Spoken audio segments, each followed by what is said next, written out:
마지막 날에 심판할 사람으로 등장하는 사람이 누구냐면 최종 심판자는 난민입니다. 오늘날 우리나라 사회에 난민이 문제가 됩니다. 논쟁이 되고 오늘날 형편에 맞게 우리가 합리적인 정책을 세워야 할 겁니다. 그러나 우리가 아주 근원적으로 기독교인이라면 잊지 말아야 할 것이 있습니다.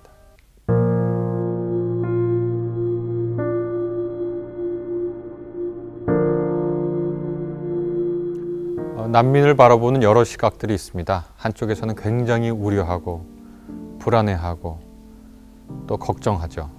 또 한쪽에서는 인도주의를 얘기하면서 수용해야 한다고 주장하기도 하고요. 모두 다 일리가 있죠. 우려하는 분들의 우려를 무시해서는 안 되고 또 인도주의적 입장을 내세우면서 그들을 선대해야 된다, 환영해야 한다라고 말하는 분들의 견해도 우리가 존중하고 깊이 새길 면이 있습니다. 저는 신학자로서 또 성서를 공부한 사람으로서 이런 오늘날의 찬반 이전에 오늘날 윤리적 행동을 하기 이전에 난민은 기독교인들에게 무엇인가? 구약과 신약에서 난민을 무엇이라고 말하는가? 누구라고 말하는가? 이 근본적인 주제를 다루고 싶습니다. 일단 구약 성서에 보면은요. 이스라엘의 출발점이 되는 사건은 출애굽 사건입니다. 출애굽이라고 하는 것은 이집트로부터 탈출한 이야기죠. 히브리인이라는 말은 어중이 떠중이라는 거거든요. 그냥 별 볼 일 없는 사람들, 그런 사람들이 그 안에 아브라함의 후손들도 있었던 거죠. 이들이 고통받고 억압받던 이집트에서 탈출을 합니다. 이건 뭔 말이죠? 난민이거든요. 정치적 압박이든 경제적 고통이든 사회적 배척이든 이집트에 살던 히브리인들은 모두 다 이런 것들을 겪었고요. 탈출했습니다. 그리고 하나님과 계약을 맺어서 이스라엘로 거듭나고요. 하나님께서는 자신의 이름을 야훼라고 계시하시면서 내가 히브리인들 곧 난민들의 하나님이 되시겠다고 선언하십니다. 이 히브리인들이 이스라엘인이 되고 나서 그렇게 불리고 나서 자신들의 신앙의 역사, 자신들의 기원과 근원에 대해서 고백을 하게 됩니다. 그것이 신명기 26장 5절에서 10절에 나와 있습니다. 거기 보면 모세가 이렇게 사람들에게 얘기합니다. 당신들은 주 당신들의 하나님 앞에서 다음과 같이 아뢰십시오. 라고 하면서 이렇게 고백하라고 얘기하는 거예요. 내 조상은 떠돌아다니면서 사는 아람 사람으로서 몇 안 되는 사람을 거느리고 이집트로 내려가서 거기에서 몸부쳐 살면서 거기에서 번성하여 크고 강대한 민족이 되었습니다. 그리고 이렇게 넘어가서요. 자신들을 괴롭게 하고 강제 노동시켰다. 이렇게 나오고 그래서 우리가 우리 조상의 하나님께 살려달라고 부르짖었더니 주님께서 우리의 울부짖음을 들으시고 그 다음에 이어진 말이 뭐냐면 우리를 이곳으로 인도하여 내셨습니다. 라가 되어 있습니다.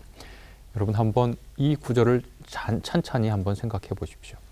이것이 이스라엘의 어떻게 보면 건국 이야기인데요. 이스라엘 나라의 건국 이야기인데 우리가 건국 이야기, 다른 문화와 다른 나라의 건국 이야기를 알면 이 건국 이야기가 매우 충격적으로 들립니다.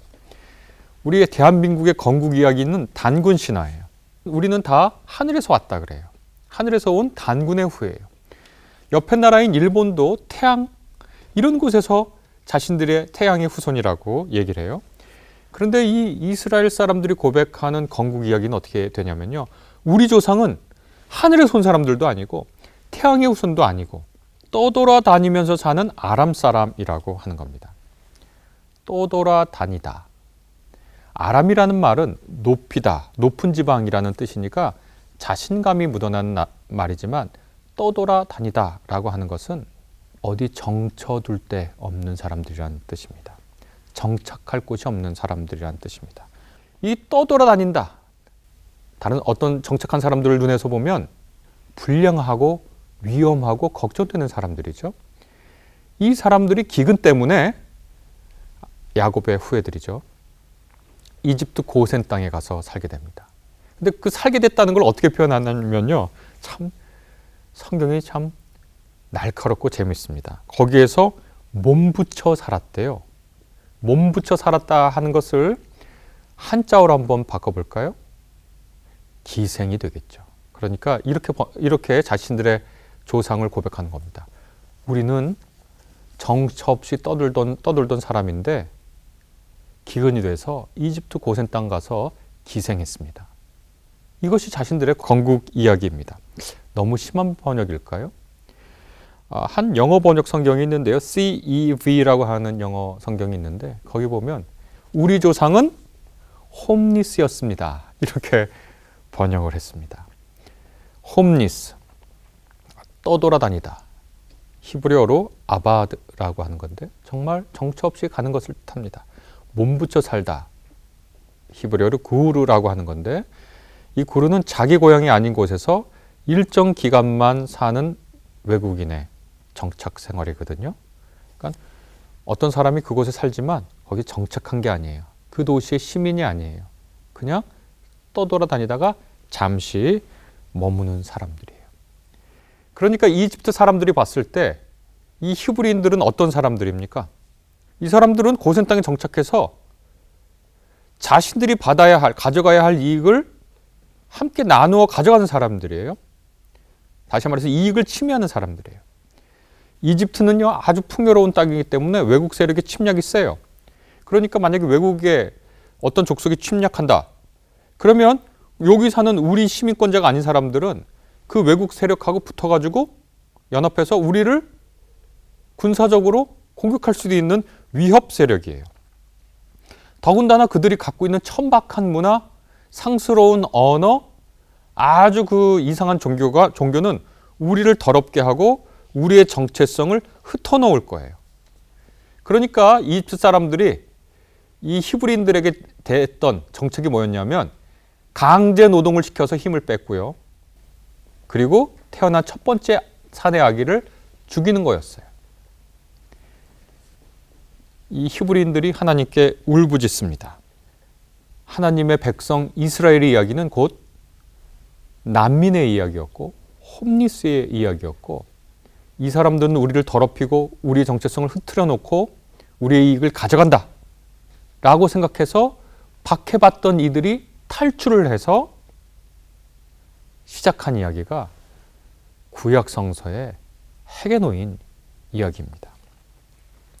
이제 가나안으로 정착하거나 혹은 일부는 정복해가지고 가나안에 살게 됐을 때요. 이미 가나안에는 그 땅에 살고 있던 사람들이 있었죠. 그곳에 살고 있는 구르들, 게르들이 있었습니다.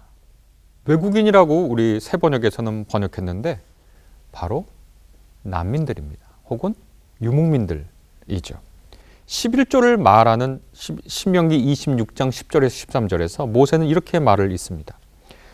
그리고 당신들은 그것을 주 당신들의 하나님 앞에 놓고 주 당신들의 하나님께 경배드리고 레위 사람과 당신들 가운데서 사는 외국 사람과 함께 주 당신들의 하나님이 당신들과 당신들의 집안에 주신 온갖 좋은 것들을 누리십시오. 11조를 누구와 함께 누리라고 얘기하냐면 성전에서 일하는 레위 사람들과 또 누구냐면 당신들 안에서 사는 난민들과 같이 누리라고 11조 정신을 얘기합니다. 계속 이것이 강조되는데요. 새해마다 11조를 드리는 해가 되면 그것을 레위 사람과 외국 사람과 고아와 과부에게 나누어 주고 그들이 당신들이 사는 성 안에서 마음껏 먹게 하십시오 라고 계속해서 이 구절이 이어집니다. 왜 이런 얘기를 할까요? 왜 11조를 얘기하면서 이 얘기를 하고 10계명을 얘기하면서도 하나님께서 이 계명 잘 지켜라, 기억해라, 너희도 이집트에서 종살이했던 사람들이다 라고 계속 얘기할까요? 그리고 하나님께서 선물로 주신 가나안에 정착해서도 왜 너희 땅에 사는 외국인들에게 그렇게 선대하라고 얘기할까요?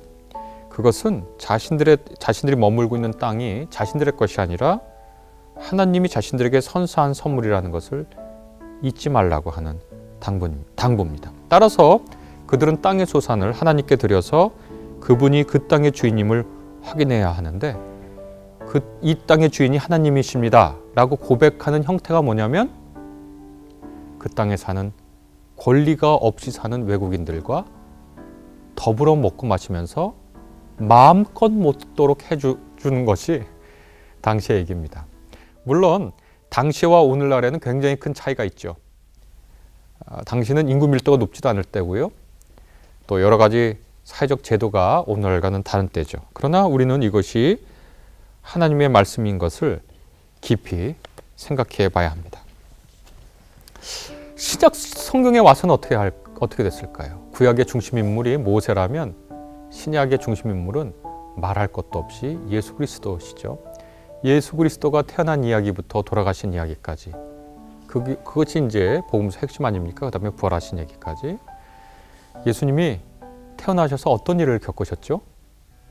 태어나셔서 헤롯 왕이 베들레헴에 있는 아기들을 다 죽인다고 하니까 천사가 미리 알려주고 요셉 가정이 이집트로 피신합니다.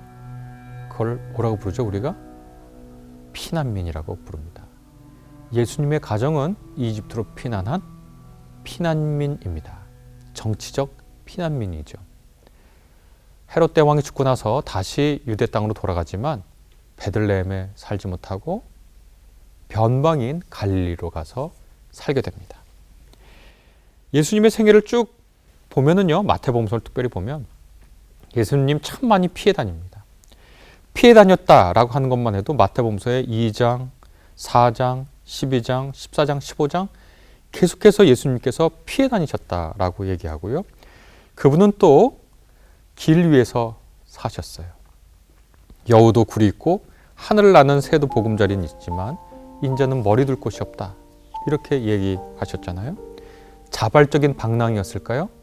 물론 그럴 수도 있지만 예수님은 머리 둘 곳이 없이, 우리 아까 얘기했던 구약의 그 용어를 빌리면 홈리스처럼 사셨던 거죠.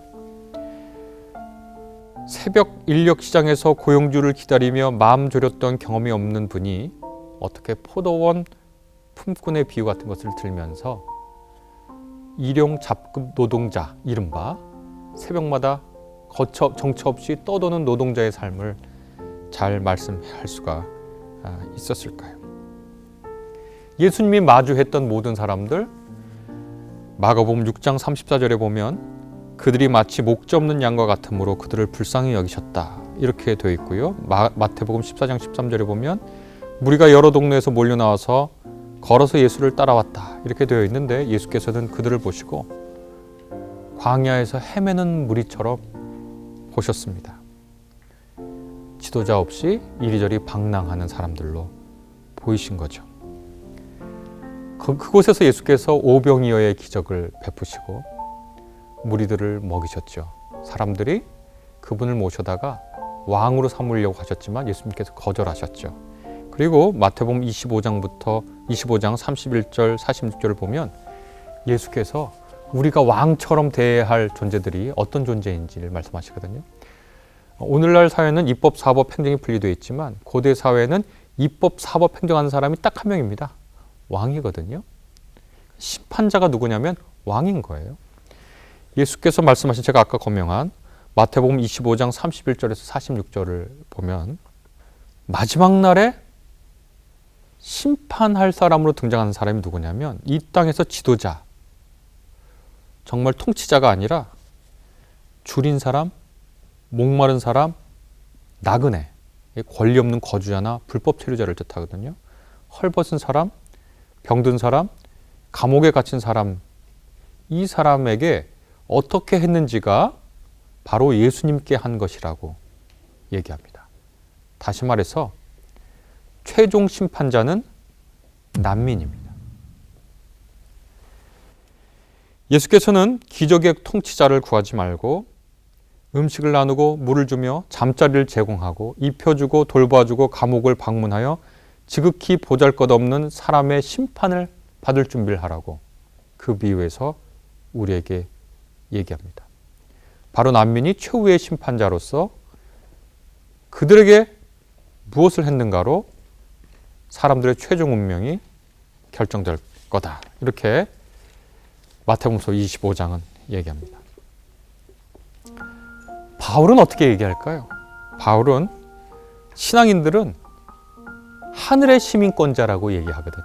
하늘의 시민권이 있다라고 얘기하면서 바울은 자신이 갖고 있는 다소시의 시민권이나 로마시의 시민권을 상대화했습니다. 기독교인들은 하늘의 시민권이 있는 사람들이다 라고 빌립보서 3장에서 얘기를 합니다. 그러니까 우리가 이 땅을 살고 있는 것은 하늘 시민권자로서 이 땅에서 잠시 몸부쳐 살면서 하나님의 뜻을 실행하고 사는 거죠. 어떻게 보면 거대한 난민의식, 위대한 난민의식을 갖고 있는 겁니다. 우리나라 역사를 한번 생각해 봅시다. 대한민국의 헌법에 따르면 대한민국 정부의 정통성은 대한민국 임시정부에 있다고 합니다. 임시정부는 어디에 있었습니까? 중국에 있었습니다. 난민들이 세운 정부죠. 대한민국을 세운 훌륭한 분들이 많은데 적지 않은 분들이 지금 이북에서 내려온 분들이죠. 그 시쳇말로 예전에는 38따라지라고 불렀죠. 난민들이었습니다. 십계명에서 하나님께서 말씀하십니다. 너희가 이집트에서 종살이했다는 거 잊지 말아라. 신약 성서에서 예수님께서 말씀하십니다.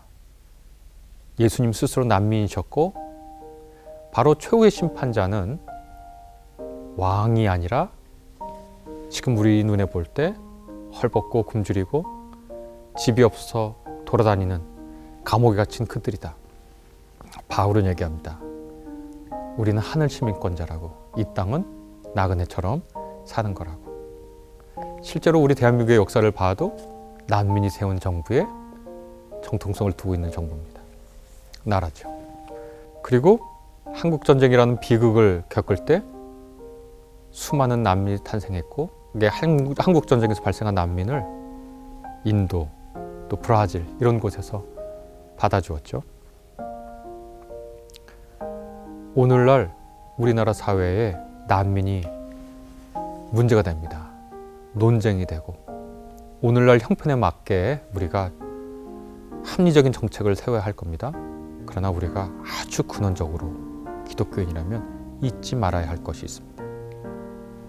그것은 성서가 난민에 대해서 알려주고 있는 사실입니다. 그러니 난민에게 터무니없는 공격을 퍼붓거나 우리의 정체성을 흐려 우리를 타락시켜 우리에게 위협이 돼 우리의 이익을 가져가 등등 예전에 이집트의 억압자들이 히브리인들에게 했던 말을 우리가 동일하게 반복한다면, 그렇게 해서 난민을 타자화한다면 우리는 그 옛날 이집트인이 되어버리고 만다는 걸 기억해야 합니다. 그래서 난민을 타자화하는 것은 사실 신앙인들에게 불가능한 일이고요. 대한민국에 사는 우리도, 난민의 역사를 겪은 우리도 난민을 타자화한다는 것은 불가능한 일입니다. 예수는 난민으로 오늘 우리에게 오시기 때문에 이 땅에 사는 하늘 시민권자인 신앙인들은 이 땅에 사는 난민 의식, 곧 디아스포라 의식을 가지고 살아가기를 작정한 사람들이라고 말씀드릴 수 있습니다.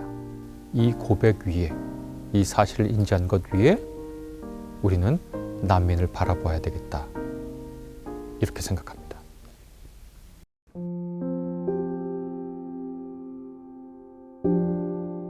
대단히 당연한 말씀이죠. 왜냐하면 우리가 심지어 반려견을 드릴 때도 우리 상황이 적절한지를 살피고 우리 상황에 맞는 반려견을 드리죠. 또 입양을 할 때도 우리가 우리의 형편을 잘 살펴서 입양할 수 있는 처지와 환경을 고려하죠. 너무나 당연하죠. 그래서 정책을 세우는 분들은 우리나라 사회가, 우리나라 경제적 규모가 혹은 문화적 환경이 어떠한지를 보고 난민을 받아들이는 것은 매우 정당하고 그렇게 해야죠. 그렇게 안 하는 것은 무분별한 사랑이죠. 사랑은 진리와 함께 기뻐하지 감상적인 게 아니거든요. 사랑은 계산적이진 않지만 비합리적인 것은 아닙니다. 난민을 바라보는 우리의 시선, 난민을 수용하거나 난민을 돕거나 난민과 함께하고자 하는 우리의 결정은 무분별한 것이 되어서는 안 됩니다.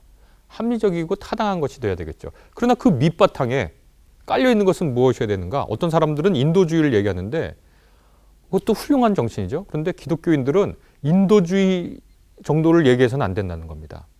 우리의 정체 자체가, 우리의 신분 자체가 난민이었음을, 우리가 고백하는 예수 그리스도가 난민이셨음을, 난민으로 우리를 심판하신다는 것을 매우 경각심을 갖고 생각하는 수준에서 합리적이어야 되는 거죠.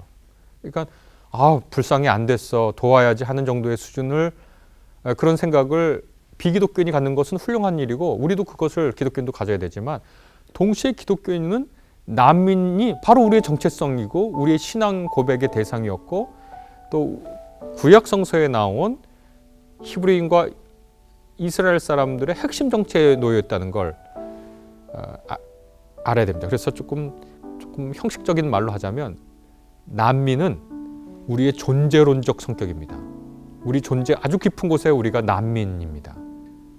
우리가 난민으로서 다른 난민을 대하는 거지, 우리는 정착민이고 우리는 권리를 다 갖고 우리는 깨끗하고 우리는 성숙하고 우리는 훌륭한 교양인으로서 부유한 사람으로서 난민에 대해서 선대하고 그들을 인도주의 시각에서 보는 게 아니라 먼저 정착한 난민으로서 다른 난민을 바라보는 시선을 가져야 한다.